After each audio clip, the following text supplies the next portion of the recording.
ಪ್ರೀತಿಯ ವಿದ್ಯಾರ್ಥಿಗಳೇ, ನಿಮ್ಮೆಲ್ಲರಿಗೂ ಕತೆ ಅಂದ್ರೆ ತುಂಬಾ ಇಷ್ಟ, ಹೌದಾ?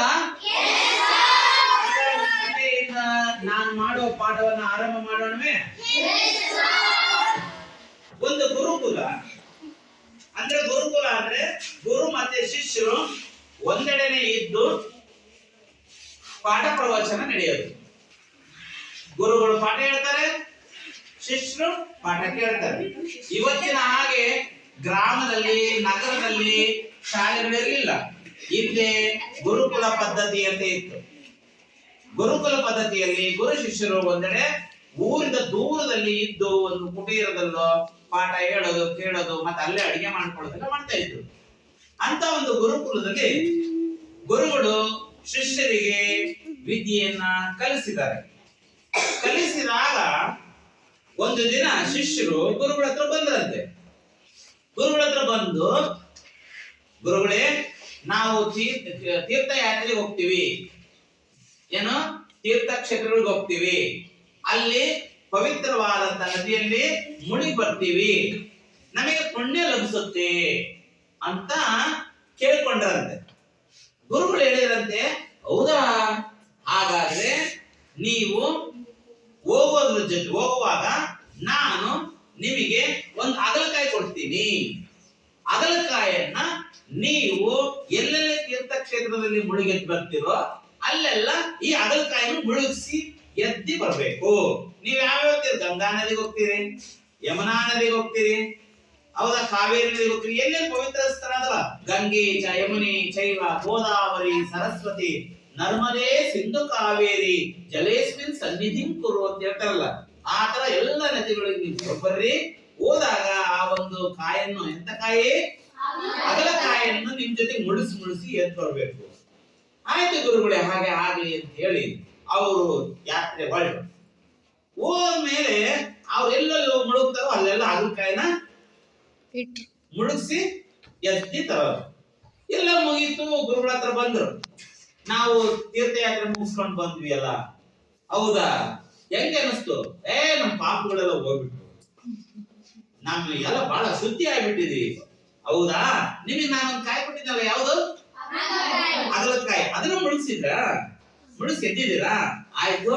ಆ ಮುಳುಗಿಸಿದ ಮೇಲೆ ಅದು ಏನಾಗಿರ್ಬೇಕು? ಬದಲಾವಣೆ ಆಗಿರ್ಬೇಕು ನಿಮ್ಮ ಹಾಗೆ. ಆಯ್ತು, ಅದನ್ನ ಕಡಿರೆಲ್ಲರೂ ಕಡಿದ್ರು. ಕಡಿದ ತಕ್ಷಣ ಕಾಯಿ ಹೆಂಗಿತ್ತು? ವಿಷ ಇತ್ತು, ಕಹಿ ಇತ್ತು. ಹಾಗಾದ್ರೆ ಗುರುಗಳು ಕೇಳಿದ್ರು, ಅಲ್ಲ, ನೀವೆಲ್ಲ ಬದಲಾಗಿದ್ದ ಮೇಲೆ ಅಗಲಕಾಯಿ ಕಹಿ ಬದಲು ಏನಾಗಿರ್ಬೇಕಾಗಿತ್ತು? ಸಿಹಿ ಆಗಿರ್ಬೇಕಾಗಿತ್ತು, ಯಾಕಾಗ್ಲಿಲ್ಲ ಅಂತ ಕೇಳಿದ್ರು. ಅದರ ಗುಣನೇ ಕಹಿ, ಹೌದಲ್ವಾ?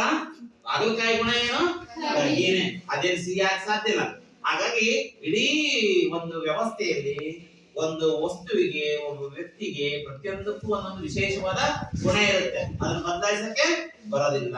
ಹಾಗಾಗಿ ನಾವು ತೀರ್ಥಕ್ಷೇತ್ರಗಳಿಗೆ ಹೋಗಿ ಮನ ಪರಿವರ್ತನೆ ಮಾಡ್ಕೊಳ್ಳೋದಲ್ಲ, ನಾವು ಇಲ್ಲಿಯೇ ನಮ್ಮ ಮನ ಪರಿವರ್ತನೆ ಮಾಡ್ಕೊಳ್ಳುವಂತ ಒಂದು ಸಂದರ್ಭವನ್ನ, ಸನ್ನಿವೇಶನ ತಂದ್ಕೋಬೇಕೆ ಹೊರತು ಮುಳುಗಿ ಎದ್ದೋಳೋದ್ರಿಂದ ನಾವು ಪರಿಶುದ್ಧರಾಗಲ್ಲ, ಅದು ಡಾಂಬಿಕತೆ ಆಗುತ್ತೆ ಅಂತ ಯಾರು ಹೇಳ್ತಾರೆ?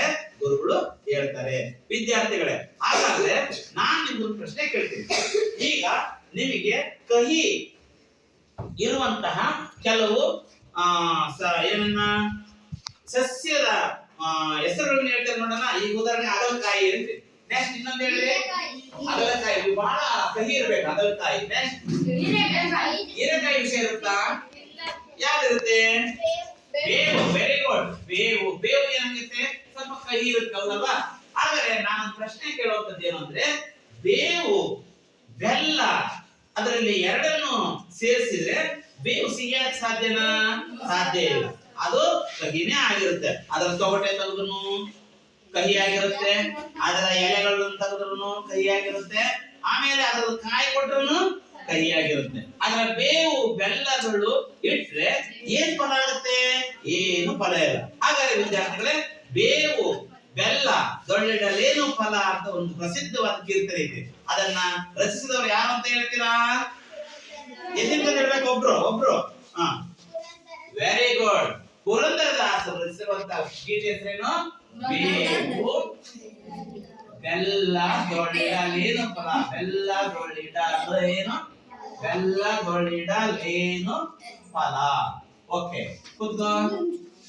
ವಿದ್ಯಾರ್ಥಿಗಳೇ, ಈ ದಿನ ನಿಮ್ಮ ಪಠ್ಯ ಪುಸ್ತಕದಲ್ಲಿರುವಂತಹ ಪದ್ಯ ಬೇವು ಬೆಲ್ಲದೊಡಲೇನು ಫಲ ಅನ್ನುವಂಥದ್ದನ್ನ ಬರೆದಿರುವಂತವರು ಪುರಂದರ ದಾಸರು. ಅರ್ಥಾಯ್ತಾ? ಪುರಂದರ ದಾಸರು ಅಂತಂದ್ರೆ ದಾಸ ಪರಂಪರೆಗೆ ಸೇರಿದಂತ ದಾಸ ಶ್ರೇಷ್ಠರು. ಹರಿದಾಸ ಸಾಹಿತ್ಯ ಅಂತ ಕನ್ನಡ ಸಾಹಿತ್ಯದಲ್ಲಿ ಬಹಳ ಮುಖ್ಯವಾದಂತಹ ಒಂದು ಘಟ್ಟ. ನೀವು ಕೇಳಿದರೆ ವಚನ ಸಾಹಿತ್ಯ ಅಂತ ಕೇಳಿರಿ. ವಚನ ಸಾಹಿತ್ಯ ಅಂದ ತಕ್ಷಣ ನಾವು ಎಷ್ಟನೇ ಶತಮಾನ ಅಂತ ಹೇಳಿದ್ರೆ ವಚನ ಸಾಹಿತ್ಯ ಯಾರ್ಯಾರು ಗೊತ್ತಾ? ವಚನ ಸಾಹಿತ್ಯ ಎಷ್ಟನೇ ಶತಮಾನ ಅಂತ ಯಾರ್ಯಾರು ಗೊತ್ತಾ? ಎಷ್ಟನೇ ಶತಮಾನದಲ್ಲಿ ವಚನಕಾರ ಇದ್ರು ಅಂತ ಹೇಳ್ರಿ ಕೈ ಅಂದ್ರೆ 12ನೇ ಶತಮಾನ. 12ನೇ ಶತಮಾನದಲ್ಲಿ ಯಾರಿದ್ರು? ವಚನಕಾರರು. ಯಾರು? 15, 16ನೇ ಶತಮಾನದಲ್ಲಿ. 15 ಮತ್ತು 16ನೇ ಶತಮಾನದಲ್ಲಿ ನಾವು ದಾಸ ಸಾಹಿತ್ಯ ಅಂತ ಕನ್ನಡದಲ್ಲಿ ಒಂದು ಶ್ರೀಮಂತವಾದ ಸಾಹಿತ್ಯ ಕನ್ನಡ ಸಾಹಿತ್ಯದಲ್ಲಿದೆ. ಅರ್ಥಾತ್ ಹಿಂದೆ ಸಂಸ್ಕೃತದಲ್ಲಿರುವಂತದ್ದನ್ನ ಅರ್ಥ ಮಾಡ್ಕೊಳ್ಳಕ್ ಸಾಧ್ಯ ಇಲ್ಲದ ಹೋದಾಗ ವಚನಕಾರರು ಮತ್ತು ದಾಸರು ಅಚ್ಚ ಕನ್ನಡದಲ್ಲಿ ಧಾರ್ಮಿಕ ವಿಚಾರಗಳನ್ನ ಜನರಿಗೆ ತಲುಪುವ ವ್ಯವಸ್ಥೆ ಮಾಡಿದ್ರು. ಓಕೆ, ಆದ್ರಿಂದ ಈಗ ನಾನು ಪುರಂದರದಾಸರ ಪರಿಚಯವನ್ನ ಮಾಡ್ಕೊಡ್ತಾ ಇದ್ದೀನಿ. ಪುರಂದರದಾಸರು ಎಷ್ಟು ಕಾಲ ಏನಪ್ಪಾ ಅಂತಂದ್ರೆ ಅವರು 1480ರಲ್ಲಿ ಜನಿಸ್ತಾರೆ. ಅವರು ಅರ್ಥಾತ್ ಅವರು ಮಹಾರಾಷ್ಟ್ರದ ಪುರಂದರಗಢದಲ್ಲಿ ಜನಿಸ್ತಾರೆ. ಅವ್ರ ಪೂರ್ವದ ಹೆಸರು ಶ್ರೀನಿವಾಸ ನಾಯಕ ಅಂತ ಹೇಳಿ, ಆಮೇಲೆ ಅವ್ರ ತಂದೆಯ ಹೆಸರು ವರದಪ್ಪ ನಾಯಕ, ತಾಯಿ ಹೆಸರು ಸರಸ್ವತಿ ಅಂತ ಹೇಳಿ ಇದೆ. ಅವರು ಅಶ್ವಿನಿ ದೇವತೆಗಳಲ್ಲಿ ಒಬ್ರು ಅನ್ನುವಂಥದ್ದು.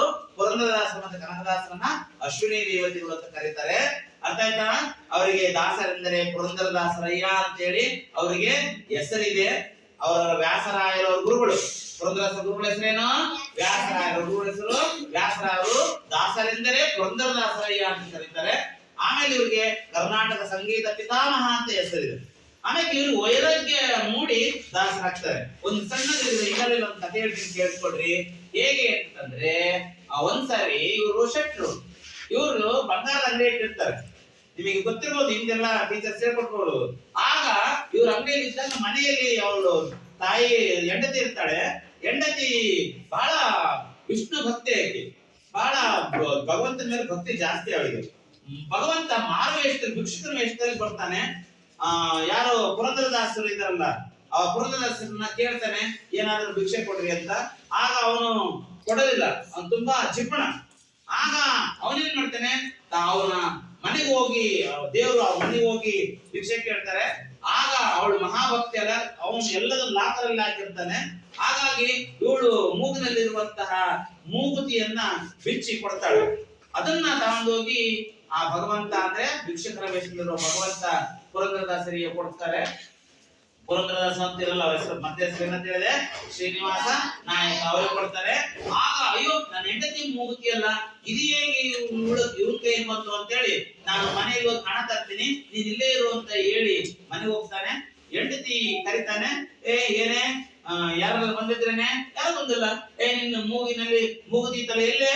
ಒಳಗೆ ಇಟ್ಟಿದ್ದೀನಿ, ನಾನು ಸ್ನಾನ ಮಾಡಕ್ಕೆ ಬಿಚ್ಚಿಟ್ಟಿದ್ದೆ, ಹೋಗ್ತಾಮ ಅಂತ ಹೇಳ್ತಾನೆ. ಅವಾಗ ತುಂಬಾ ಕೋಪಿಷ್ಟ. ಹಂಗಾಗಿ ಅವಳು ಎದುರ್ಕೊಂಡು ನಾನಿನ್ನ ಇವನ್ ಕೈಲಿ ಉಳಿಗಾಲ ಇಲ್ಲ, ನಾನಿನ್ನೇನು ಬದುಕೋದಿಲ್ಲ ಅಂತ ಹೇಳಿ ವಿಷದ ತಗೊಂಡು ಕಪ್ಪಿನಾಗ ಹಾಕಿ ವಿಷದಲ್ಲಿ ವಿಷ ಕುಡಿಯಕ್ಕೆ ವಿಷಪ್ರಾಶನ ಮಾಡಕ್ಕೆ ತೊಡಗ್ತಾರೆ. ತಕ್ಷಣ ಅದ್ರಲ್ಲಿ ಮೂಗುತಿ ಕಾಣುತ್ತೆ. ಅವಾಗ ಅವನ ಅನುಗ್ರಹ ಆಗ್ಬಿಡುತ್ತೆ ಹರಿದು. ಅವಾಗ ತಾಂದ್ರೆ ಕೊಡ್ತಾಳೆ. ಆವಾಗ ಶ್ರೀನಿವಾಸ ನಾಯಕನಿಗೆ ಅಯ್ಯೋ, ನಾನು ಎಂಥ ತಪ್ಪು ಮಾಡ್ಬಿಟ್ಟೆ, ನನ್ನ ಪರೀಕ್ಷೆ ಮಾಡಕ್ ಬಂದವ್ರನ್ನ ಯಾರು? ಭಗವಂತ ನಾನು ಅಂತ ಹೇಳಿ ಓಡೋಗ್ತಾನೆ. ಅಲ್ಲಿ ಇರೋದೇನ. ಆವಾಗ ಅವನು ತನ್ನಲ್ಲಿದ್ದಂತ ಎಲ್ಲ ಸಂಪತ್ತನ್ನ ದಾನ ಮಾಡಿ ಅವನು ಏನ್ ಮಾಡ್ತಾರೆ? ಪುರಂದರ ವಿಠಲ ಅಂತ ಹೇಳಿ ನಾಮದಲ್ಲಿ ಕೀರ್ತನೆಗಳನ್ನು ಹೇಳ್ಕೊಂತ ಹೋಗ್ತಾನೆ. ಅರ್ಥಾಯ್ತಾ? ಇದು ಪುರಂದರದಾಸರ ಕಥೆ. ಓಕೆ, ಈಗ ನಾನೀಗ ಪುರಂದರದಾಸರ ಪರಿಚಯ ಹೇಳಿದ್ದೀನಿ. ಅವ್ರನ್ನೆಲ್ಲ ಕಾಲ ಸ್ಥಳ ಕೃತಿಗಳೆಲ್ಲ ಹೇಳಿದ್ದೀನಿ. ಈಗ ನಿಮ್ ಗೆಳತಿಯರು ಈಗ ಒಂದು ಏನು ಟಿವಿ ಆಂಕರ್ ಮಾಡ್ತಾಳೆ ಒಂದು ಹುಡುಗಿ. ಆಮೇಲೆ ನೀನು ಹರ್ಷ ಇದ್ದಾನೆ. ಹರ್ಷ, ನೀವು ಹರ್ಷ ಬಾರಿ ಕಡೆ. ಹರ್ಷ ಮತ್ತೆ ಭಾವನಾ ಇಬ್ರು ಸಹ ಈಗ ಪುರಂದರದಾಸರ ಪರಿಚಯವನ್ನ ಮಾಡ್ತಾರೆ. ಹೇಗ್ ಮಾಡ್ತಾರೆ ನೋಡೋಣ.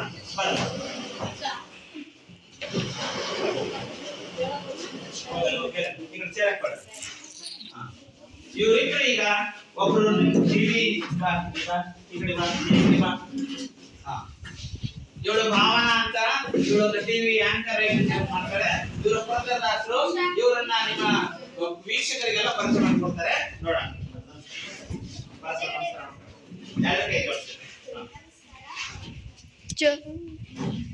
ಎಲ್ಲರಿಗೂ ಮಧ್ಯಾಹ್ನದ ವಂದನೆ. ಇಂದು ನಾವು ಉದಯ ಟಿವಿಯಿಂದ ಪುರಂದರದಾಸರನ್ನು ಪರಿಚಯ ಮಾಡಿಕೊಡುತ್ತೇವೆ. ನಮಸ್ಕಾರ. ನಿಮ್ಮ ಹೆಸರು? ನನ್ನ ಹೆಸರು ಪುರಂದರದಾಸ. ನಿಮ್ಮ ಚಿಕ್ಕ ವಯಸ್ಸಿನ ಹೆಸರು? ಅಶ್ವಿನಿ.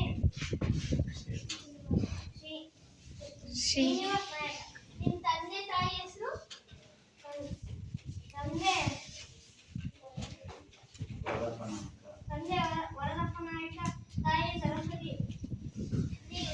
ನಿಮ್ ಜೊತೆಗೆ ಇನ್ನೊಬ್ರನ್ನ ಯಾರನ್ನ ಅಶ್ವಿನಿ ದೇವತೆ ಅಂತ ಕರೀತಾರೆ? ಕನಕದಾಸ. ನೀವು ಹುಟ್ಟಿದ ಇಸ್ವಿ 1490. ನಿಮ್ಮ ಗುರುಗಳು ನಿಮಗೆ ಏನಂತ ಕರೀತಿದ್ರು? ದಾಸರೆಂದರೆ ಪುರಂದರದಾಸರಿಗೆ.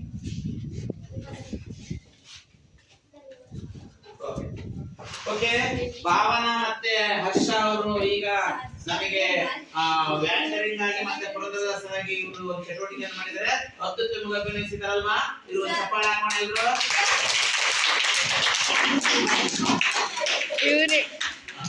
ಓಕೆ, ಈಗ ಎಲ್ಲರೂ ಕೇಳಿಸ್ಕೊಳ್ರಿ.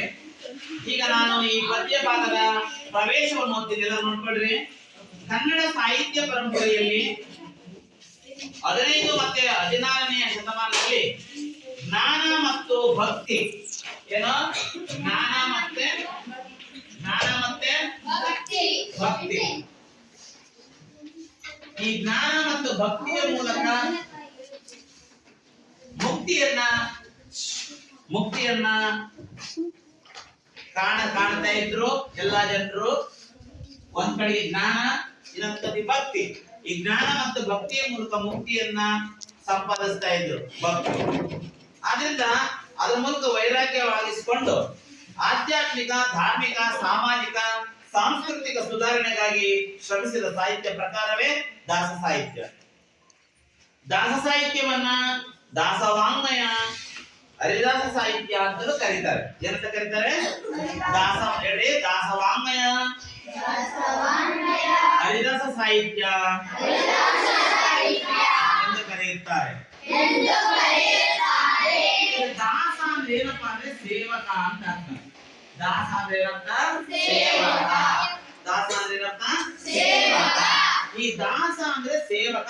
ಅಹಂ ದಾಸಃ ಅಂತ ಕೇಳಿರಿ. ನಾನು ದಾಸ ಅಂತ. ಅಹಂ ದಾಸ ಅಂದ್ರೇನು? ನಾನು ದಾಸ ಅಂತ ಅರ್ಥ ಮಾಡ್ಕೋಬೇಕು. ಅದರಿಂದ ಶ್ರೀ ಹರಿಯಲ್ಲಿ, ವಿಷ್ಣುವಿನಲ್ಲಿ ಭಕ್ತಿ ಇಟ್ಟುಕೊಂಡು ಮನಸ್ಸನ್ನು ನಿರ್ಮಲವಾಗಿಸಿಕೊಂಡು ತ್ಯಾಗ ಜೀವನ ನಡೆಸುತ್ತಾ ಏನು ಹರಿನಾಮ ಜಪಿಸುತ್ತಾ ರಚಿಸಿದ ಸಾಹಿತ್ಯವೇ ದಾಸ ಸಾಹಿತ್ಯ. ವಿದ್ಯಾರ್ಥಿಗಳ ಈ ದಾಸ ಸಾಹಿತ್ಯ ಪ್ರಕಾರಗಳಲ್ಲಿ ಬರುವಂತಹ ದಾಸಶ್ರೇಷ್ಠರು ಯಾರ್ಯಾರು ಅಂದ್ರೆ ಹೇಳ್ರಿ, ಹೇಳ್ತಾ ಹೋಗ್ತೀನಿ, ನಾನು ಹೇಳ್ಕೊಡ್ತೀನಿ. ಹೇಳ್ರಿ. ನರಹರಿ ತೀರ್ಥರು, ಶ್ರೀಪಾದರಾಜರು, ವ್ಯಾಸರು, ವಿಜಯದಾಸರು, ಕನಕದಾಸರು, ಪುರಂದರದಾಸರು, ರಾಘವೇಂದ್ರ ತೀರ್ಥರು. ಓಕೆ, ಇಷ್ಟು ಜನರಲ್ಲಿ ಹೇಳಿದ್ರೆ ಈ ಚಿತ್ರದಲ್ಲಿರೋರು ಯಾರ ಹೆಸರು ಹೇಳ್ರಿ? ಯಾರು ಹೇಳ್ರಿ? ಪುರಂದರದಾಸರು ಹೇಗಿದ್ದಾರೆ ಅಂತ ಹೇಳಿ ಇವರನ್ನೇ ಪುರಂದರದಾಸರು ಅಂತ ಕರೀತಾರೆ. ಎಲ್ಲರೂ ನೋಡ್ಕೊಳ್ಳೋ ದಾಸ ಶ್ರೇಷ್ಠರು ಅಂತ ಕರೀತಾರೆ. ಇವರನ್ನ ಕರ್ನಾಟಕ ಸಂಗೀತ ಪಿತಾಮಹ ಅಂತ ಕರೀತಾರೆ. ಏನಂತ ಕರೀತಾರೆ? Very good. ಈ ಕರ್ನಾಟಕ ಸಂಗೀತ ಪಿತಾಮಹ ಎನಿಸುವಂತಹ ಪುರಂದರದಾಸರು ಮತ್ತು ಕನಕದಾಸರು ಇಬ್ಬರು ಅಶ್ವಿನಿ ದೇವತೆಗಳು. ಹಾಗಾಗಿ ಇವರು ಕೀರ್ತನೆಗಳನ್ನ, ಎಲ್ಲ ದಾಸರು ಕೀರ್ತನೆಗಳನ್ನ, ಉಗಾಬಹುಗಳನ್ನ, ಸುಳ್ಳಾದಿಗಳನ್ನ, ಮುಂಡಿಗೆಗಳನ್ನ ಮತ್ತೆ ಎಲ್ಲ ತರದ ರಚನೆಗಳನ್ನ ಮಾಡಿದ್ದಾರೆ. ಈಗ ನಿಮ್ಮ ವಿದ್ಯಾರ್ಥಿಗಳು ಹೇಗೆ ಓದ್ತಾರೆ ಎನ್ನುವಂಥದ್ದನ್ನ ನಾನೀಗ ವಾಚನ ಮಾಡಿಸ್ತಾ ಇರ್ತೀನಿ. ಒಂದು ಕೀರ್ತನೆ, ಯಾರು ಹೇಳು? ಕೀರ್ತನೆ, ಶ್ರಾವಣಿಗ ಕೀರ್ತನೆ ಅಂತ ಓದ್ತಾಳೆ ನೋಡ್ಕೊಳ್ಳಿ. ಕೀರ್ತನೆ. ಪರಿಮಹಿಮೆಯನ್ನು ಕೀರ್ತಿಸುವುದೇ ಉಚ್ಚಾರಣೆಗಳು. ಕೀರ್ತನೆಗಳು ಪಲ್ಲವಿ, ಅನುಪಲ್ಲವಿ ಹಾಗೂ ಚರಣಗಳಿಂದ ಕೂಡಿ ರಾಗಯುಕ್ತವಾಗಿ ತಾಳಬದ್ಧವಾಗಿರುತ್ತವೆ. ಸುಳಾದಿಗಳಿಗಿಂತ ಸರಳವಾಗಿಯೂ ಉಪಭೋಗಗಳಿಗಿಂತ ಬಿಗಿಯಾಗಿಯೂ ಇರುತ್ತವೆ. ಕೊನೆಯ ಚರಣದಲ್ಲಿ ಕೀರ್ತನೆ ರಚಿಸಿದ ಹರಿದಾಸರ ಇಷ್ಟದೈವದ ಅಂಕಿತವಾಗಿರುತ್ತದೆ. Very good. ಚಪ್ಪಾಳೆ ಹಾಕ್ರಿ, ಚೆನ್ನಾಗಿ ಓದ್ತಾರೆ. ಉಗಾಭೋಗ ಓದು. ಉಗಾಭೋಗ ಅಂತ ಅಲ್ಲಿ ನೋಡು. ಎರಡನೇದು ಸುಳಾದಿ ಓದು.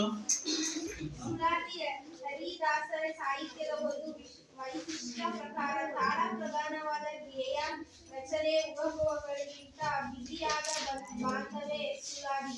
ಸಂಗೀತದ ಹಿನ್ನೆಲೆ ತಾಳಗಳ ಪಟ್ಟು ಸಾಹಿತ್ಯದ ಚೌಕಟ್ಟಿನಲ್ಲಿ ತತ್ವಗಳ ನಿರೂಪಣೆಯೇ ಸುಳಾದಿಯ ಲಕ್ಷಣವಾಗಿದೆ. ಧ್ರುವ, ಪಠ್ಯ, ತ್ರಿಪುಟ,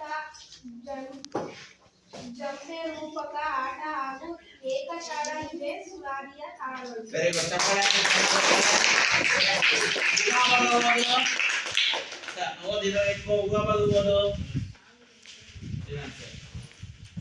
ಉಗಾಭೋಗ ಓದು. ಓದು. ಕೈ ಹಿಡ್ಕ. ಇದನ್ನ ಓದೋದನ್ನ ಕೈ ಹಿಡ್ಕೋಬೇಕು. ಕೈಗೆ ಓದು. ಇದು ಹರಿದಾಸ ಸಾಹಿತ್ಯದ ಇನ್ನೊಂದು ವಿಶಿಷ್ಟ ಗೇಯ ಪ್ರಕಾರ. ಉಪಭೋಗವೆಂಬ ಮಾತು ಕ್ರಿಸ್ತಶಕ ಸುಮಾರು 12ನೆಯ ಶತಮಾನದಲ್ಲಿದ್ದ ಶಾರ್ಗ್ರಾಮ್ ದೇವನ ಕಾಲದಿಂದ ಬಳಕೆಯಲ್ಲಿ ಬಂದಂತೆ ಕಾಣುತ್ತದೆ. ನಂತರ ಹರಿದಾಸರಲ್ಲಿ ಇದು ಹೆಚ್ಚಾಗಿ ಬಳಕೆಯಾಗಿದೆ. ಇದು ರಾಗ ಪ್ರಧಾನ ರಚನೆ. ತಾಳದ ಪಟ್ಟಿಲ್ಲ. ಸಾಮಾನ್ಯವಾಗಿ ದ್ವಿತೀಯ ಪ್ರಸಾರವಿರುತ್ತದೆ. ಅಂತ್ಯ ಪ್ರಸಾರವುಂಟು. ಕೊನೆಯಲ್ಲಿ ಆಯಾ ದಾಸನ ಅಂಕಿತ ಬರುತ್ತದೆ. ಓಕೆ, ಇವನು ಚೆನ್ನಾಗಿ ಓದಿದ್ದಾನೆ. ಮತ್ತೆ ಈ ಎಲ್ಲ ಇಬ್ಬರು ನಿಮ್ಮ ಸ್ನೇಹಿತರು ಚೆನ್ನಾಗಿ ಓದಿದ್ದಾರೆ. ಓಕೆ, ಈಗ ನಾನು ಕವಿ ಪರಿಚಯದ ಮೇಲೆ ಒಂದು ರಸಪ್ರಶ್ನೆಯನ್ನು ಮಾಡೋಣ. ನೀವು ತಿಳಿದಿರ್ತಾನೆ ಎಲ್ಲ ಕರೆಕ್ಟ್ ಆಗಿ. ಈಗ ಪುರಂದರದಾಸರ ಪೂರ್ವದ ಹೆಸರೇನು? ಕೈ ಎತ್ತಬೇಕು. ಪೂರ್ವದ ಹೆಸರೇನು ಹೇಳು. ಶ್ರೀನಿವಾಸ ನಾಯಕ. Very good. ಶ್ರೀನಿವಾಸ ನಾಯಕ ಪುರಂದರದಾಸರಾದಂತದ್ದು ಗೊತ್ತಾಯ್ತಲ್ವಾ? ಅವರು ತಂದೆ ತಾಯಿಗಳ ಹೆಸರೇನು ಹೇಳು. Very good. ನೆಕ್ಸ್ಟ್, ಪುರಂದರದಾಸರ ಗುರುಗಳ ಹೆಸರೇನು? ಭಾವನ ಒಬ್ಬಳೆ ಹೇಳ್ತಾಳೆ, ಬೇರೆ ಯಾರು ಹೇಳಿಲ್ಲ. ಪುರಂದರದಾಸರ ಗುರುಗಳು ಯಾರು ಹೇಳಮ್ಮ. ವ್ಯಾಸರಾಯರು. ಪುರಂದರದಾಸರ ಗುರುಗಳೇನು? ವ್ಯಾಸರಾಯರು. ಪುರಂದರ ಅಶ್ವಿನಿ ದೇವತೆಗಳೆಂದು ಪ್ರಸಿದ್ಧರಾದ ಇಬ್ಬರು ದಾಸರು ಯಾರ್ಯಾರು ಹೇಳಮ್ಮ. Very good. ಕನಕದಾಸರು ಮತ್ತೆ ಪುರಂದರದಾಸರಿಗಿಂತ ಬಿರುದು ಯಾವುದು? ಪುರಂದರದಾಸರಿಗಿಂತ ಬಿರುದು ಯಾವುದು? ವಾಕ್ಯ ಹೋಗ್ತಾರೆ ಹೇಳ. ಕರ್ನಾಟಕ ಸಂಗೀತ ಪಿತಾಮಹ. ಕರ್ನಾಟಕ ಸಂಗೀತ ಪಿತಾಮಹ. ಈಗ ಈ ಪದ್ಯದ ಆಶಯ ಏನಪ್ಪ ಅಂದ್ರೆ, ಹುಟ್ಟುಗುಣ ಸುಟ್ಟರು ಹೋಗೋದಿಲ್ಲ. ಯಾವುದೇ ಕೆಲಸ ನಿರ್ವಹಿಸಿದ್ರು ಅದರಿಂದ ಪ್ರತಿಫಲವನ್ನು ಅಪೇಕ್ಷಿಸಬಾರದು. ಯಾವುದೇ ಕೆಲಸವನ್ನ ನಾವು ಮಾಡಿದ್ರು ಪ್ರತಿಫಲ ಅಪೇಕ್ಷಿಸಬಾರದು. ನಿಷ್ಕಾಮ ಕರ್ಮ ಅಂತಾರೆ ಭಗವದ್ಗೀತೆ. ಈಗ ನಾವು ಪರೀಕ್ಷೆ ಬರೀತೀವಿ, ಪರೀಕ್ಷೆ ಓದ್ಬೇಕು ಚೆನ್ನಾಗಿ, ಪರೀಕ್ಷೆ ಚೆನ್ನಾಗಿ ಬರೀಬೇಕು. ಅದ್ರ ಫಲಿತಾಂಶದ ಬಗ್ಗೆ ನೀವು ತಲೆ ಕೆಡಿಸ್ಕೋಬಾರ್ದು. ಚೆನ್ನಾಗಿ ಕೆಲಸ ಮಾಡಬೇಕು. ಆದ್ರೆ ಅದನ್ನ ನೋಡಿ ಆ ಒಡೆಯ ನಿಮಗೆ ಏನ್ ಕೊಡ್ತಾನೆ? ಸಂಪತ್ತನ್ನ ಕೊಡ್ತಾನೆ. ಭಗವಂತ ತಪಸ್ಸನ್ನ ಕೊಡ್ತಾನೆ. ಅದಕ್ಕೆ ಕರ್ಮಣ್ಯೇವಾಧಿಕಾರಸ್ಥೆ ಮಾಫಲೇಶು ಕದಾಚನ. ಯಾವಾಗಲೂ ಕರ್ಮ ಮಾಡಕ್ ಅಧಿಕಾರ ಇದೆಯೇ ಹೊರತು ನಮಗೆ ಫಲಾಫಲ ಅಪೇಕ್ಷೆ ಮಾಡೋದು ನಮ್ಮ ನಿರೀಕ್ಷೆ ಅಲ್ಲ ಅಂತ ಶ್ರೀಕೃಷ್ಣ ಹೇಳಿದಾನೆ. ಏನ್ ಹೇಳಿದಾನೆ ಹೇಳ್ರಿ? ಕರ್ಮಣ್ಯೇವಾಧಿಕಾರಸ್ಥೆ ಮಾಫಲೇಶು ಕದಾಚನ. ಹಾಗಾದ್ರೆ ಏನಂತ? ಕೆಲಸ ನಿರ್ವಹಿಸಬೇಕು ಅಷ್ಟೇ ಹೊರತು ಫಲಾಫಲವನ್ನ ಅಪೇಕ್ಷಿಸಬಾರದು. ನಿರ್ಮಲ ಭಕ್ತಿ ಇಲ್ಲದಿದ್ದರೆ, ಅಂದ್ರೆ ನಮ್ಮ ಶುದ್ಧವಾದ ಭಕ್ತಿ ಇರ್ಬೇಕು. ಭಗವಂತನ ಬಗ್ಗೆ ಬರೀ ನಾವು ನಾನೇನು ಓದೋದಿಲ್ಲ, ನನ್ನ ಪರೀಕ್ಷೆ ಫಸ್ಟ್ ಕ್ಲಾಸ್ ಮಾಡು ಅಂದ್ರೆ ದೇವರು ಫಸ್ಟ್ ಕ್ಲಾಸ್ ಮಾಡಲ್ಲ. ಅದನ್ನ ಓದ್ಬೇಕಲ್ವಾ? ಅದನ್ನ ನಿರ್ಮಲ ಭಕ್ತಿ ಇದ್ದರೆ, ಶ್ರದ್ಧೆ ಇರ್ಬೇಕು. ಓದೋದ್ರಲ್ಲಿ ಸರಿಯಾದ ಶ್ರದ್ಧೆ ಇರಬೇಕು, ತಂದೆ ತಾಯಿಗಳಲ್ಲಿ ಸರಿಯಾದಂತಹ ಗೌರವ ಇರಬೇಕು, ಗುರು ಹಿರಿಯರಿಗೆ ಗೌರವ ಕೊಡ್ಬೇಕು. ಆಗ ನಮಗೆ ನಿರ್ಮಲವಾದ ಭಕ್ತಿ ಇದೆ ಅಂತ ಅರ್ಥ. ಕೆಲಸ ಕೂಡ ನಿಷ್ಫಲ, ಅದಿಲ್ಲದೆ ಹೋದ್ರೆ ಕೆಲಸ ಕೂಡ ನಿಷ್ಫಲವಾಗುತ್ತೆ. ಫಲ ವಿರುದ್ಧಾರ್ಥಕ್ಕೆ ಏನು? ನಿಷ್ಫಲ. ಹೇಳ್ರಿ, ಫಲ ನಿಷ್ಫಲ ಅಂತ ಪುರಂದರದಾಸರು ಸರಳವಾದ ಉದಾಹರಣೆಗಳ ಮೂಲಕ ಇದನ್ನ ಹೇಳ್ತಾರೆ. ನೋಡ್ಕೊಳ್ರಿ. ನಾನು ರಾಗವಾಗಿ ಏನು ಹಾಡೋದಿಲ್ಲ, ನಿಮಗೆ ರಾಗವಾಗಿ ಹಾಡಿರುವಂತ ಒಂದು ಯೂಟ್ಯೂಬ್ ಲಿಂಕ್ ಅನ್ನ ನಿಮಗೆ ಕೇಳಿಸ್ತೀನಿ. ನಾನು ಒಂದ್ಸಲ ಓದ್ತೀನಿ, ಅದ್ ನೋಡ್ಕೊಳ್ರಿ. ಬೇವು ಬೆಲ್ಲದೊಡರೇನು ಫಲ, ಹಾವಿಗೆ ಹಾಲೆರದರೇನು ಫಲ, ಕುಟಿಲವ ಬಿಡದಿಹ. ಮಾತಾಡಬಾರ್ದು.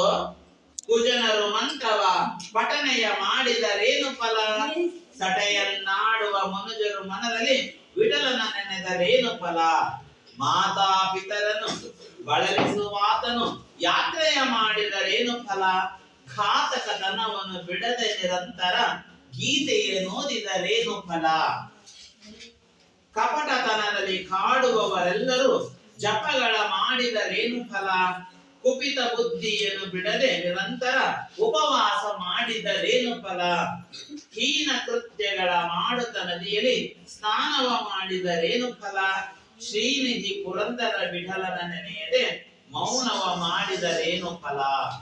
ಪುರಂದರ ವಿಠಲ ಅನ್ನೋ ಅಂಕಿತದಲ್ಲಿ ಕೀರ್ತನೆಗಳನ್ನು ರಚಿಸಿದವರು ಯಾರು? ಪುರಂದರ ದಾಸರು. ಮಕ್ಕಳೇ, ಈಗ ಕೇಳಿಸ್ಕೊಳ್ರಿ, ನಾನು ಒಂದು ಯೂಟ್ಯೂಬ್ ತೋರಿಸ್ತೀನಿ ಲಿಂಕು.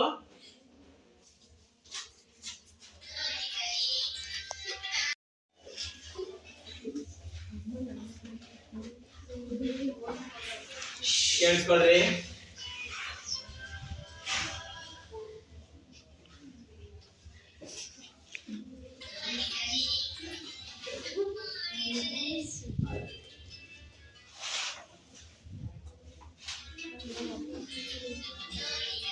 ಆಯ್ತು, ಕರೆಕ್ಟ್ ಆಯ್ತಾ?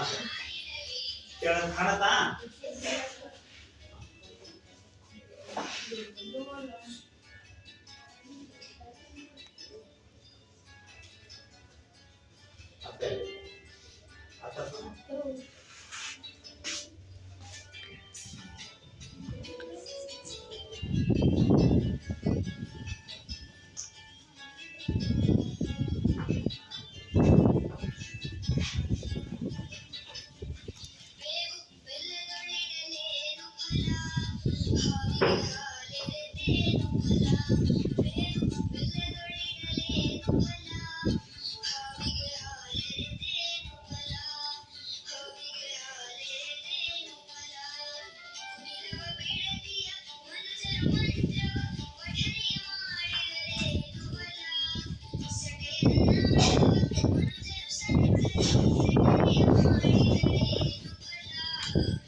ಮಕ್ಕಳ ಕೇಳಿಸ್ಕೊಂಡ್ರ?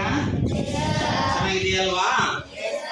ಇದೇ ತರ ನೀವು ಹಾಡುವಂತ ಅಭ್ಯಾಸ ಮಾಡ್ಬೇಕು. ಇದನ್ನ ನಿಮ್ಮ ವಾಟ್ಸ್ಆಪ್ ಗ್ರೂಪ್ ಕಳಿಸ್ಕೊಟ್ಟಿರ್ತೀನಿ ಈ ಲಿಂಕ್ ಅನ್ನ. ನೀವು ಮನೆಯಲ್ಲಿ 4-6 ಸರಿ ಹೇಳಿಸ್ಕೊಂಡು ಕೇಳ್ತಾ ಮತ್ತೆ ಪುಸ್ತಕ ನೋಡ್ತಾ ಕೇಳ್ಕೋಬೇಕು. ನಂತರ ಅದರ ದಾಟಿಲೆ ನೀವು ಹಾಡೋದನ್ನ ಅಭ್ಯಾಸ ಮಾಡ್ಕೊಂಡು ನಾಳಿನ ತರಗತಿಗೆ ಬರ್ಬೇಕು. ಆಗ ನಾನು ಯಾರ್ಯಾರ ಆ ರಾಗಕ್ಕೆ ಸರಿಯಾಗಿ ಅನುಗುಣವಾಗಿ ಹಾಡ್ತಾರೆ ಅಂತೇಳಿ ಫಸ್ಟ್, ಸೆಕೆಂಡ್, ಥರ್ಡ್ ಬ್ಯಾಚ್ ಮಾಡೋಣವಾ? ಓಕೆ. ಈಗ ಈ ಪದ್ಯದ ಒಂದೆರಡು ಪ್ಯಾರಗಳನ್ನು ಮಾತ್ರ ನಾನು ಈ ತರಗತಿಯಲ್ಲಿ ವಿವರಿಸೋಣ. ಬೇವು ಬೆಲ್ಲದೊಡಲೇನು ಫಲ, ಹಾವಿಗೆ ಹಾಲೆರೆದರೇನು ಫಲ ಅಂದ್ರೆ ಏನರ್ಥ? ಹಂಗಂದ್ರೇನರ್ಥ? ಬೇವನ್ನ ನಾವು ಬೆಲ್ಲದಲ್ಲಿ ಇಟ್ಟರೂ ಸಹ ಬೇವು ತನ್ನ ಕಹಿಯನ್ನ ಬಿಡಲಿಲ್ಲ. ಅದರ ವಿಶೇಷ ಗುಣವೇ ಕಹಿ ಅಂತ ಹೇಳ್ತಾ ಇದ್ದಾರೆ. ಹಾಗೇನೆ ಹಾವಿಗೆ ಹಾಲೆರೆದರೇನು ಫಲ, ನಾವು ಹಾವಿಗೆ ಹಾಲೆರಿತೀವಿ. ಯಾವ ಹಬ್ಬದಲ್ಲಿ ಹಾವಿಗೆ ಹಾಲೆರಿತೀವಿ? ಯಾವ ಹಬ್ಬದಲ್ಲಿ? ನಾಗರ ಪಂಚಮಿ ಹಬ್ಬದಲ್ಲಿ ಮಾಡ್ತೀವಲ್ವಾ? ಕಲ್ಲನಾಗರ ಕಂಡರೆ ಹಾಲನೆರೆ ಎಂಬರು. ಬಸವಣ್ಣರು ಹೇಳ್ತಾರೆ, ಕಲ್ಲನಾಗರ ಕಂಡರೆ ಹಾಲನೆರೆ ಎಂಬರು, ಜುಟದ ನಾಗರ ಕಂಡರೆ ಕೊಲ್ಲೆಂಬರಯ್ಯ. ಯಾಕೆಂತಂದ್ರೆ ನಮ್ಮ ಆಚರಣೆಗಳಲ್ಲಿ ಹೆಂಗಂದ್ರೆ ಶುಷ್ಕ ಆಚರಣೆಗಳು, ಬಹಳ ಶುಷ್ಕ, ಹೌದಲ್ವಾ? ನಾವು ನಿಜವಾಗ್ಲೂ ಭಗವಂತ ನಾಗರಾವು ಬಹಳ ಪ್ರತ್ಯಕ್ಷ ಆಗಿ ನಾವು ಹಾಲು ಕುಡಿಸ್ತಾ ಇದ್ದಾರೆ ಅಂತ ಹತ್ರಕ್ಕೆ ಬಂದ್ರೆ ಜನ ಏನ್ ಮಾಡ್ತಾರೆ? ಕಲ್ಲು ತಗೊಂಡು ಹೊಡಿತಾರೆ ಅಲ್ವಾ? ದೊಣ್ಣೆ ತಗೊಂಡು ಹೊಡಿತಾರೆ. ಯಾಕೇಳು? ಅದು ವಿಷಕಾರಿಯಾದಂಥದ್ದು ಅಂತ ಅರ್ಥಲ್ಲ. ಹಾವಿಗೆ ಹಾಲೆರೆದರೆ ಏನು ಫಲ ಅಂತಂದ್ರೆ ಅರ್ಥ ಅದು ಉಪಕಾರ. ಅದು ಹಾಲನ್ನ ಹಾಕಿದ್ನು ವಿಷ ಬಿಡೋದೆ ತಕ್ಕದೆ ಅದರ ಗುಣ, ಹೌದಲ್ವಾ? ಊರು ಉಪಕಾರ ಅರಿಯೋದು, ಎಣ ಶೃಂಗಾರ ಅರಿಯೋದು. ಊರು ಉಪಕಾರ ಅರಿಯೋದಿಲ್ಲ ಅಲ್ವಾ? ಎಣ ಶೃಂಗಾರ. ಎಣಕ್ಕೆ ಎಷ್ಟೇ ಶೃಂಗಾರ ಮಾಡಿದ್ರು ಅದು ಎಣ ನಾನು ಬಹಳ ಶೃಂಗಾರ ಮಾಡಿದ್ರೆ ಕುಗ್ಗುತ್ತ ಇಲ್ಲ. ಅದು ಎಣದ ಸ್ವಭಾವನೆ, ಅದು ವಿಶೇಷ ಗುಣನೇ ಅದು. ಹಾಗಾಗಿ ಆ ಹಾವಿಗೆ ಹಾಲೆರೆದ್ರೇನು ಪ್ರಯೋಜನ ಇಲ್ಲ. ಕೆಲವು ದುಷ್ಟರು ಇರ್ತಾರೆ, ಅವರಿಗೆ ದುಷ್ಟರು ಹೆಂಗಿರ್ತಾರೆ ಅಂತಂದ್ರೆ ಹಾವಿಗೆ ಹಾಲೆರೆದಂತ ಸ್ವಭಾವ ಇರುವಂತವ್ರು ಇದ್ದಾರೆ. ನೆಕ್ಸ್ಟ್, ಕುಟಿಲವ ಬಿಡದಿ ಹಾಕು ಜನರು ಮಂತ್ರವ ಪಠನೆಯ ಮಾಡಿದರೆ ಏನು ಫಲ. ಕುಟಿಲ ಅಂದ್ರೆ ಇನ್ನು ಮೋಸ ಮಾಡುವಂತವ್ರು ನಮ್ಮ ಬದುಕಿನಲ್ಲಿ ಅನೇಕ ಜನರಿದ್ದಾರೆ. ಸ್ವಭಾವಗಳು ವಿಪರೀತ ಭಿನ್ನ ಅಲ್ವಾ? ಒಬ್ರು ಸ್ವಭಾವಗಳು ಪ್ರತಿಯೊಬ್ಬ ವ್ಯಕ್ತಿಗೂ ಒಂದೊಂದರ ಸ್ವಭಾವ ಇರುತ್ತಾನೆ. ಒಬ್ರು ಸತ್ಯವಂತರಿದ್ದಾರೆ, ಕೆಲವರು ಮೋಸ ಮಾಡುವರಿದ್ದಾರೆ, ಅದರ ತುಂಬಾ ಒಳ್ಳೆಯವರು ಇದ್ದಾರೆ ಅಲ್ವಾ? ಸ್ವಭಾವತಃ ಭಿನ್ನ ಭಿನ್ನ ಇರ್ತಾರೆ. ಕೋಪ ಮಾಡ್ಕೊಳ್ಳೋರಿದ್ದಾರೆ, ಶಾಂತ ಸ್ವಭಾವದವರಿದ್ದಾರೆ, ಹೌದಾ? ವೈರಾಗ್ಯ ತಾಳುವಂತರಿದ್ದಾರೆ, ಮೋಸ ಮಾಡೋರಂತಿದ್ದಾರೆ. ಅದರಿಂದ ಇಂತಹ ವಿಭಿನ್ನ ಸ್ವಭಾವದ ಮಧ್ಯೆ ನಾವು ಬದುಕ್ತಾ ಇದೀವಿ. ಕುಟಿಲವ ಬಿಡದಿ ಹಾಕು ಜನರು ಅಂತಂದ್ರೆ ಕೆಟ್ಟ ಜನರು. ಕೂ ಅಂದ್ರೆ ಕೆಟ್ಟ ಅಂತ ಅರ್ಥ. ಕು ಅಂದ್ರೆ ಏನರ್ಥ? ಕೆಟ್ಟ. ಕು ಜನ, ಕುಜನರು ಅಂದ್ರೆ ಏನಂತ? ಕೆಟ್ಟ ಜನ. ಅದ್ರ ವಿರುದ್ಧ ಅರ್ಥಕ್ಕೆ ನೋಡೋಣ. ಕು ಅಂದ್ರೆ ಕೆಟ್ಟ, ಸು ಅಂದ್ರೆ ಒಳ್ಳೆಯರು, ಸುಜನರು. ಸು ಅಂದ್ರೆ ಏನು? ಒಳ್ಳೆಯ. ಈ ತರ ಪದ ಮಾಡ್ಬೋದಲ್ಲ? ಸುಜನರು. ಆಮೇಲೆ ಕುಭಾಷೆ, ಕೆಟ್ಟ ಭಾಷೆ. ಆಮೇಲೆ ಏನ್ಬೋದು? ಸುಭಾಷೆ. ಸುಭಾಷಿತ ಅನ್ನಲ್ಲ, ಸುಭಾಷಿತ ಅಲ್ಲ, ಹೌದಾ? ಸುಭಾಷಿತ ಅಲ್ಲ. ಸು ಅಂದ್ರೆ ಒಳ್ಳೆಯ, ಕು ಅಂದ್ರೆ ಕೆಟ್ಟ. ಕುಜನರು ಅಂದ್ರೆ ಕೆಟ್ಟ ಜನರು. ಏನು ಏನ್ ಮಾಡ್ತಾರೆ ಅವರು? ಬಿಡದಿ ಹಾಕು ಜನರು ಮೋಸ ಮಾಡುವಂತದ್ದೇ ಇರ್ತಾರೆ. ಈಗ ಉದಾಹರಣೆ ನಿಮಗೆ ಇಬ್ರು ಸೀರೆ ವ್ಯಾಪಾರ ಮಾಡ್ಕೊಂಡು ಗೆಳೆಯರು ಊರಿಗೆ ಬರ್ತಾರೆ. ಇಬ್ರು ಹಣವನ್ನು ಹಂಚ್ಕೊಳ್ಳೋಣ ಅಂತ ಹೇಳ್ತಾರೆ. ಅದ್ರಾಗೆ ಒಬ್ಬ ದುಷ್ಟ ಬುದ್ಧಿ, ಇನ್ನೊಬ್ಬ ಧರ್ಮ ಬುದ್ಧಿ ಅಂತ ಇಬ್ರು ಸ್ನೇಹಿತರಿರ್ತಾರೆ. ಆ ದುಷ್ಟ ಬುದ್ಧಿ ಏನ್ ಮಾಡ್ತಾನೆ? ಓ, ಧರ್ಮ ಬುದ್ಧಿಯ ಹಣವನ್ನ ನಾವು ಕದಿಯೋಣ ಅಂತ ಹೇಳಿ ಅವನು ಒಂದ್ ಪ್ಲಾನ್ ಮಾಡ್ತಾನೆ. ನಾವು ತಂದಿರೋ ಹಣನ ನಮ್ಮ ಊರಿನ ಆಲದ ಮರದ ಕೆಳಗಡೆ ಊತಿಡೋಣ, ನಮಗೆ ಖರ್ಚು ಬೇಕಾದ ತಗೊಳ್ಳೋಣ ಅಂತ ಸಲಹೆ ಕೊಡ್ತಾನೆ. ಧರ್ಮ ಬುದ್ಧಿ ಏನ್ ಮಾಡ್ತಾನೆ? ಓ, ನನ್ನಂತನೇ ಗೆಳೆಯ ಅಂತ ಹೇಳಿ ಹೂ ಅಂತಾನೆ. ಆದ್ರೆ ಅದು ಊತಿಟ್ಟು ಖರ್ಚು ಬೇಕಾದಷ್ಟು ಹಣ ತಗೊಂಡು ಹೋಗ್ತಾರೆ. ಆಗ ಅವನಿಲ್ಲದ ಸಮಯದಲ್ಲಿ ದುಷ್ಟ ಬುದ್ಧಿ ಹಣ ಕದ್ದು ಬಿಡ್ತಾರೆ. ಮತ್ತೆ ಧರ್ಮ ಬುದ್ಧಿ ಹತ್ರ ಹೋಗಿ ಹಣ ತಕೊಳ್ಳೋಣ ಬಾ ಅಂತ ಕರೀತಾನೆ. ಆವಾಗ ಅದ್ರ ಗುಡಿಯಲ್ಲಿ, ಊಟದ ಗುಡಿಯಲ್ಲಿ ಹಣ ಇರೋದಿಲ್ಲ. ಆಗ ಅಯ್ಯೋ ಇವನೇ ಕದ್ದದಾನೆ ಅಂತ ಹೇಳಿ ಆರೋಪ ಮಾಡ್ತಾನೆ. ಆಮೇಲೆ ಅದನ್ನ ಪಂಚಾಯತಿ ಮಾಡಿಸ್ತಾನೆ. ಪಂಚಾಯತಿ ಕರೆಸಿ ಆಲಮರವೇ ಸಾಕ್ಷಿ ಅಂತ ಹೇಳ್ತಾನೆ. ಅವ್ರು ಧರ್ಮಾಧಿಕಾರಿ ಆಲಮರ ಸಾಕ್ಷಿ ಹೇಳಕ್ಕದ ಮರ ಅಂತ ಯೋಚನೆ ಮಾಡ್ತಾರೆ. ಆಗ ಬೆಳಗ್ಗೆ ಇತ್ಯರ್ಥ ಮಾಡೋಣ, ಈಗ ರಾತ್ರಿ ಆಗಿದೆ ಅಂತ ಕಳಿಸ್ಕೊಡ್ತಾರೆ. ಆದ್ರೆ ಧರ್ಮ ಬುದ್ಧಿ ದೇವ್ರ ಪೂಜೆ ಎಲ್ಲ ಮಾಡ್ಕೊಂಡು ನನಗೆ ನ್ಯಾಯ ಕೊಡ್ಸಪ್ಪ, ನಾನು ಸತ್ಯವಂತ, ನಾನು ಹಣ ಕದ್ದಿಲ್ಲ ಅಂತ ಹೇಳ್ತಾನೆ. ಆವಾಗ ರಾತ್ರಿ ಇವನೇನ್ ಮಾಡ್ತಾನೆ? ದುಷ್ಟ ಬುದ್ಧಿ ತಂದೆನ ಮರದ ಕೊಟ್ರಲ್ಲಿ ಇಳಿಸಿ ಬಂದಿರ್ತಾನೆ. ನಾನೇ ಧರ್ಮ ಬುದ್ಧಿ ಹಣ ಕದ್ದಿದ್ದೇನೆ ಅಂತ ಸುಳ್ಳು ಹೇಳೋದು ತಂದೆ ಹೇಳಿಸಿ ಎಲ್ಲ ಮಾಡಿ ಬರೋಷ್ಟೊತ್ತಿಗೆ ಕತ್ತಾಗಿರುತ್ತೆ. ಆವಾಗ ಅವನು ಬೆಳಗ್ಗೆ ಕಡವಾಗಿದ್ದಾಡ್ತಾನೆ, ಮುಖ ತೊಳೆಲ್ಲ ಓಡೋಗಿರ್ತಾನೆ. ಧರ್ಮಬುದ್ಧಿ ಮುಖ ತೊಳ್ಕೊಂಡು ದೇವಗುರುಗಳನ್ನ ನಮಸ್ಕಾರ ಮಾಡಿ ಬಂದಿರ್ತಾನೆ. ಆವಾಗ ಪಂಚಾಯತಿ ನಡೀತೈತಿ. ಯಾರು ಕದ್ದಿದ್ದಾರೆ ಅಂತ ಹೇಳಿದ್ರೆ, ಓ ಧರ್ಮಬುದ್ಧಿ ಹಣ ಕದ್ದಿದ್ದಾನೆ ಅಂತ ಹೇಳ್ತೈತಿ. ಅಲ್ಲಿ ಒಳಗಿದ್ರಲ್ಲ ಪ್ರೇಮಮತಿ ಅಂತ ದುಷ್ಟ ಬುದ್ಧಿ ಅಂತಂತೆ. ಆಗ ಓ ಇದೇನು ಸುಳ್ಳಿರ್ಬೇಕು, ಇದು ದೇವ ಅಲ್ಲ ಅಂತ ಹೇಳ್ಬಿಟ್ಟು ಧರ್ಮಬುದ್ಧಿ ನಾನೇ ಕದ್ದಿದ್ದೀನಿ ಅಂತ ಹೇಳಿ ಆ ಮರದ ಕೊಟ್ರೆಯಲ್ಲಿ ನಾನೇ ಕದ್ದಿದ್ದೀನಿ, ಹಾವು ಬಂದಿತ್ತು ಅದನ್ನ ಹೊರಗೆ ಓಡಿಸಿ ಹಣ ಕೊಡ್ತೀನಿ ಅಂತ ಧರ್ಮಾಧಿಕಾರಿ ಹೇಳ್ತಾನೆ. ಆದ್ರೆ ಆ ಸುತ್ತು ಬೆಳೆ ಹೆಚ್ಚಿ ಬೆಂಕಿ ಹಚ್ತಾನೆ. ಅದೃಷ್ಟ ಬುದ್ಧಿ ಏನ್ ಮಾಡ್ತಾನೆ, ತಂದೆ ಪ್ರೇಮಮತಿ ಆ ಕಂಟಕದ ಪ್ರಾಣವಾಗಿ ಉರುಳು ಹೊರಬರ್ತಾನೆ. ಇದು ಯಾವ ಕಾರಣಕ್ಕೆ? ಕೆಟ್ಟ ಮಗನಿಂದ ಈ ಅನಾಹುತ ಆಯ್ತು. ಇಂಥ ಕುಟಿಲ ಮಾಡುವಂತ ಮೋಸ ಮಾಡುವಂತ ಜನರಿದ್ದಾರೆ. ಆಸ್ಪತ್ರೆ ತೆಗೆದುಕೊಂಡ್ರೆ ಮೋಸ ಮಾಡ್ತಾರೆ, ಇಲಾಖೆಗಳು ತೆಗೆದುಕೊಂಡ್ರೆ ಮೋಸ ಮಾಡ್ತಾರೆ, ಹೌದಲ್ವಾ? ನಮ್ಮನ್ನ ಮೋಸ ಮಾಡುವಂತ ಜನರು ಇದ್ದಾರೆ. ನಾವು ಎಲ್ಲಿವರೆಗೆ ನಾವು ಎಚ್ಚರ ಆಗಿರಲ್ಲೋ ಅಲ್ಲಿವರೆಗೆ ನಾವು ಮೋಸ ಮಾಡೋರಿಗೆ ಒಳಗಾಗ್ತೀವಿ. ಆದ್ರಿಂದ ಕುಜನರು ಬಿಡದೇಹ ಕುಟಿಲವ ಬಿಡದೇಹ ಕುಜನರು ಮಂತ್ರವ ಪಠನೆಯ ಮಾಡಿದರೆ ಏನು ಫಲ? ಅವರು ಮನೆಯಲ್ಲಿ ಮಂತ್ರೋಚ್ಚಾರ ಮಾಡ್ತಾ ಭಗವಂತನನ್ನು ಒಲಿಸ್ಕೊಳ್ಳೋಕೆ ಏನ್ ಮಾಡ್ತೀವಿ? ಮಂತ್ರಗಳನ್ನು ಪಠನೆ ಮಾಡಿರ್ತಾನೆ. ಇವಾಗ ಮಂತ್ರಗಳು ಬಂದಿರಲ್ವಾ? ಏನಾರು ಗಣಪತಿ ಪೂಜೆ ಮಾಡೋದು, ಗಣಪತಿ ಅವಾಮಯ್ಯ ಅಂತ ಹಿಂಗೆಲ್ಲ ಹೇಳಲ್ಲ. ಸರಸ್ವತಿ ನಮಸ್ತುಭ್ಯಂ ವರದೆ ಕಾಮರೂಪಿಣಿ ಇದರಲ್ಲಿ ಹೇಳೋ ಮಂತ್ರಗಳು ಗೊತ್ತೇ? ಅಗಜಾನನ ಪದ್ಮಾಂತಂ ಗಜಾನನ ಮಾತೃಶಂ ಅನೇಕದಂತಂ ಭಕ್ತಾನಾಂ ಏಕದಂತಂ ಉಪಾಸ್ಮಯೇ ಈ ತರ ಮಂತ್ರ ಹೇಳ್ತಾರೆ ನೋಡಿರಾ? ಈ ತರ ಮಂತ್ರಗಳನ್ನ ಹೇಳಿ ಮನಸ್ಸಿನಾಗೆ ಮಂತ್ರ ಹೇಳ್ಕೊಳ್ಳೋದು ಅಲ್ಲ, ಬರೇ ಬಾಯಲ್ಲಿ. ಒಳ ನೋಡ್ರೆ ಅವ್ನು ಹಂಗ್ ಮಾಡ್ಬೇಕು ಹಿಂಗ್ ಮಾಡ್ಬೇಕು ಅಂತ ಗತಿ ಮನಸ್ಸಿದ್ದಾರೆ. ಒಳ ಮನಸ್ಸು ಹೊರ ಮನಸ್ಸು ಇರುತ್ತಲ್ಲ. ದೇವಸ್ಥಾನ ಹೋಗ್ತಾರೆ, ಅಲ್ಲಿ ಹೊರಗಡೆ ಚಪ್ಪಲಿ ಬಿಟ್ಟಿರ್ತಾರೆ, ಅಯ್ಯೋ ಅಲ್ಲಿ ಸಾವಿರಾರು ರೂಪಾಯಿ ಕೊಟ್ಟು ಚಪ್ಪಲಿ ತಂದಿರ್ತಾರೆ. ಇಲ್ಲಿ ಸುಮ್ಮನೆ ಅಯ್ಯೋ ಚಪ್ಪಲಿ ಏನಾದ್ರು ಮಾಡ್ತಾರೆ. ಇದು ಡಾಂಬಿಕ ಭಕ್ತಿ ತಾನೆ. ಈ ತರ ಇರಬಾರ್ದು. ನೆಕ್ಸ್ಟ್, ಸಟೆಯನ್ನಾಡೋ ಮನುಜರು ಮನದಲ್ಲಿ ಬಿಡಲು ನೆನೆದರೇನು? ಸಟೆ ಅಂದ್ರೇನು? ಸುಳ್ಳು. ಸಟೆ ಅಂದ್ರೇನು? ಸುಳ್ಳು. ಈ ಸಟೆ ಸುಳ್ಳು ಮನುಷ್ಯ ಆಡ್ತಾನೆ. ಬಸವಣ್ಣ ಏನ್ ಹೇಳ್ತಾರೆ ಗೊತ್ತಾ? ದೇಹ ಯಾರ್ಯಾರು ಧರಿಸಿರ್ತಾರೋ ಅವರಿಗೆ ಹಸುವು ಇರುತ್ತೆ, ಮತ್ತೆ ಏನಿರುತ್ತೆ? ಸುಳ್ಳು ಹೇಳ್ತಾರೆ. ಒಡಲುಗೊಂಡವ ಹಸಿವ, ಒಡಲುಗೊಂಡವ ಹುಸಿವ, ನೀನು ಎನ್ನಂತೆ ಒಡಲುಗೊಂಡ ನೋಡ ಅಂತ ಹೇಳ್ತಾರೆ ಬಸವಣ್ಣರು. ನನ್ನ ಅಮ್ಮ ಹಾಗೆ ದೇಹವನ್ನು ಧರಿಸುವ ಭಗವಂತ, ನಿನಗೂ ಹಸಿವಿದೆ, ನೀನು ಸುಳ್ಳು ಹೇಳ್ತೀಯ ಅಂತ ಬಸವಣ್ಣನವರು ದೇವರಿಗೆ ಸವಾಲಾಗ್ತಾರೆ. ಏನಂತಾರೆ ಗೊತ್ತಾ? ಇನ್ನು ಸರಿ ಹೇಳೋಣ, ಹೇಳು. ಒಡಲುಗೊಂಡವ ಹಸಿವ, ಒಡಲುಗೊಂಡವ ಹುಸಿವ, ನೀನು ಎನ್ನಂತೆ ಒಡಲು ಧರಿಸಿವ ಅಂತ ಹೇಳ್ತಾರೆ. ಅದಕ್ಕೆ ಈ ಸಟೆ ಅಂದ್ರೆ ಸುಳ್ಳು. ಸುಳ್ಳು ಹೇಳ್ಬಾರ್ದು. ಸುಳ್ಳು ಯಾಕೆ ಹೇಳ್ತಾರೆ ಅಂತಂದ್ರೆ, ನಾವು ಯಾಕೆ ಸುಳ್ಳು ಹೇಳ್ತಾರೆ ಮನುಷ್ಯ? ಸುಳ್ಳು ಯಾಕೆ ಹೇಳ್ತಾರಪ್ಪ? ತಪ್ಪಿಸ್ಕೊಳ್ಳೋಕೋಸ್ಕರ. ಅಂತ ಸುಳ್ಳು ಹೇಳ್ಬಾರ್ದು. ಸುಳ್ಳು ಹೇಳಿದ್ರೆ ಅವ್ನು ನಾಳೆ ದೊಡ್ಡ ಸುಳ್ಳುಗಾರ ಆಗಿ ದೊಡ್ಡ ದರೋಡೆಕೋರ ಆಗ್ತಾನೆ. ಅದರಿಂದ ಸತ್ಯವನ್ನೇ ಹೇಳ್ಬೇಕು. ಸತ್ಯಮೋದ ಧರ್ಮಂ ಚರ ಅಂತ ಹೇಳ್ತೈತಿ ನಮ್ಮ ಧರ್ಮ. ಸತ್ಯವನ್ನೇ ಹೇಳ್ಬೇಕು, ಧರ್ಮವನ್ನ ಆಚರಿಸ್ಬೇಕು. ಸತ್ಯಮೋದ, ಸತ್ಯಕ್ಕೋಸ್ಕರ ಎಷ್ಟು ಜನ, ರಾಜ ಹರಿಶ್ಚಂದ್ರ ಸತ್ಯ ಪ್ರತಿಪಾದನೆ ಮಾಡಿದಂತಾನೆ. ಗಾಂಧೀಜಿಯವರು ಸತ್ಯ ಅಹಿಂಸಾ ಅನ್ನುವಂತ ಅಸ್ತ್ರಗಳಿಂದ ದೇಶಕ್ಕೆ ಸ್ವಾತಂತ್ರ್ಯವನ್ನ ತಂದುಕೊಟ್ಟಿದ್ದಾರೆ, ಹೌದಲ್ವಾ? ಆದ್ರಿಂದ ನಾವು ಏನ್ ಮಾಡ್ಬೇಕು? ಸತ್ಯವನ್ನೇ ಹೇಳ್ಬೇಕು. ಸತ್ಯವನ್ನೇ ಹೇಳುವಂತದ್ದು ನೋಡ್ಬೇಕು.